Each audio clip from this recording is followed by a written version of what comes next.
Why? Why do you have to open your mouth, dude?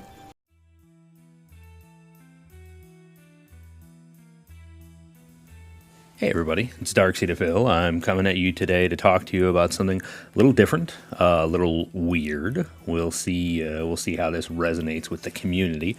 But I had a bit of a weird day yesterday that culminated in a trip to the emergency room, which got me thinking in more ways than one, but definitely in a way that relates to our boy and and my growing list of likenesses to him, much to my chagrin. The issue that I was in the room for, just to get that out of the way, in the emergency room that is, was I woke up, I'd say about 48 hours ago, feeling the left side of my face feeling very numb, a bit of loss of taste in my tongue, and a growing pain in my inner ear. And it turns out, after going to see the doctor, I was diagnosed with what's known as Bell's palsy.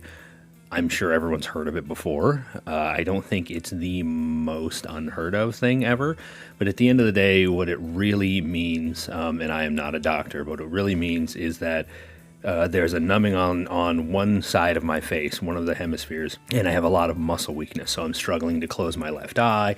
I'm struggling with control of the left side of my mouth. It's really weird. It's a strange thing. So let's be clear about this. I'm going to be fine. I caught it early. The doctor said if we catch it early, there's a great chance I'm going to recover. 90% of people recover from this completely, and it doesn't come back again. The reality is that I'm just going to have to take a whole blitz of medications over the next, I want to say, week to week and a half to take care of this. And push comes to shove, the worst thing that happens is if for some reason the state I'm at right now doesn't go away, I learn to live with it, and admittedly, it's a pretty minor inconvenience altogether. But I bring this up because, as I mentioned earlier, there's a bit of a similarity, between myself and our boy. On top of all the ones that I've mentioned before, and that would be I now got the mouth. What we like to know is what we like to call the stroke mouth, or at least what I like to call that. And maybe this is my payment. Maybe this is, Phil likes to talk a lot about karma and coming for people and all that shit. Maybe this is my payment. One too many stroke mouth jokes now here we are. So the reason I bring this up, obviously, to make this comparison is that I'm sort of presenting maybe a diagnosis, a new theory, whatever you might want to call it, of why Phil sort of makes that face that he makes when he opens his mouth, when he eats food. I can tell you from personal experience, even with a relatively, mild case of this that I'm dealing with, just opening your fucking mouth is weird. It's weird and difficult, and it feels laborious. And it got me wondering, is he taking painful bites when he eats, or is he taking laborious bites? And can we cross-reference that with the strange shape that his mouth makes when he opens it all the way up? I found out yesterday when I had brushed my teeth and was trying to mouthwash, I can't spit straight forward anymore. All of a sudden when I try to spit, I literally just naturally spit towards the right side of my mouth. No matter what I do, it just comes out of the right side of my mouth. And also, when I left the hospital last night and I was heading to get my medication, to get my prescriptions filled to take care of this, I stopped at, of all things, a Burger King because it was on the way.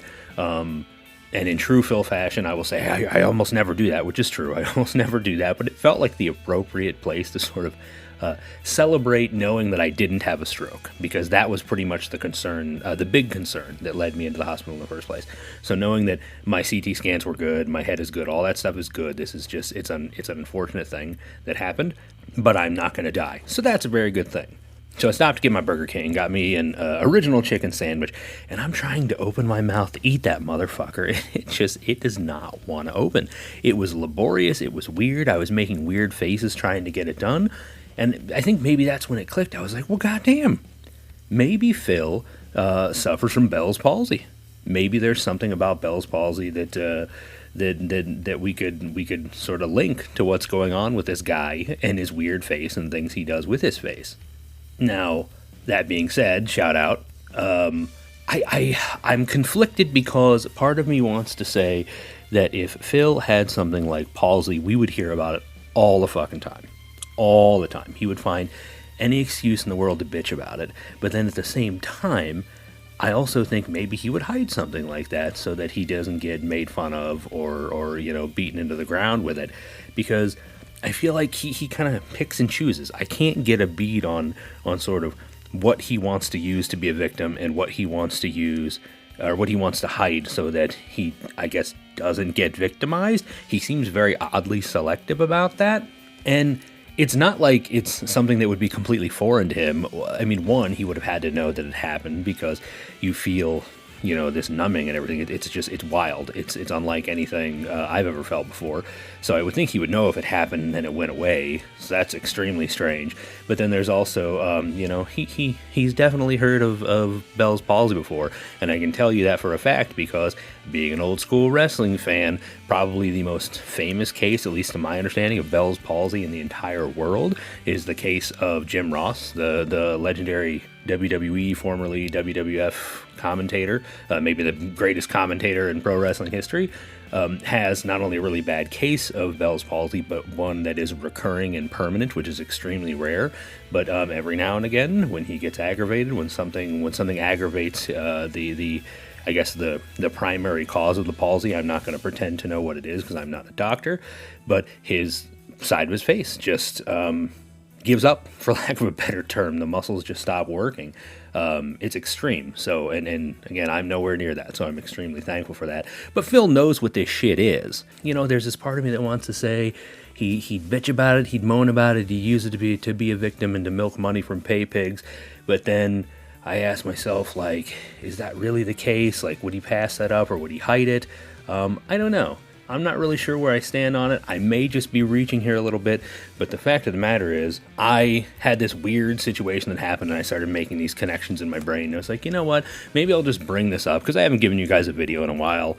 So I thought it might just be fun to bullshit and ramble and talk about this and see what you guys think. So if you would, take some time, hit me up in the comments, hit me up on Twitter, wherever you want to come find me, and let's talk about this stupid shit, because at the moment, I don't really have anything else to talk about. Admittedly, I've been pretty fucking bored lately, because there's always so much shit to do and so little time to actually have any fun. So come have fun with me, talk to me about Phil and his dumb fucking face, and I guess I'll see you on the next one. Peace.